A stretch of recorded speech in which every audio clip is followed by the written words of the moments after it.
The numbers do not lie. The nation's pandemic response against the Omicron wave has worked well, even as Hong Kong and South Korea wallow in ultra surges and hard lockdowns right now.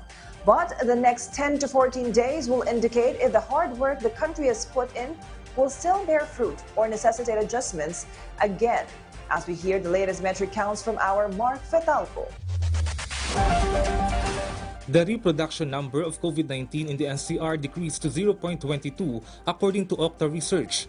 Nationwide, the positivity rate significantly dropped to 4.3% from a record high of 47.9% recorded during the Omicron surge last January. This is below the 5% benchmark of WHO. Meanwhile, the COVID-19 bed occupancy in the country and in the NCR is at 19.8% and 24% respectively. Health Undersecretary Maria Rosario Vergeres said the effects of placing the NCR and 38 other areas under Alert Level 1 will be seen 10 to 14 days after its implementation. Kung ano man po magiging epekto nitong pag-implementa natin ng Alert Level 1 dito po sa areas natin na 39, ito po ay makikita pa natin in about 10 to 14 days. So, hindi po natin masasabi na halimbawa biglang tumaas ng 2 ang kaso bukas, epekto na po yan ng Alert Level 1 na ginawa po natin. The DOH asserted that the country has not yet reached endemic state despite the shift of NCR and other areas to Alert Level 1. Vergeres also said the people do not need to get COVID-19 to reach the endemic state.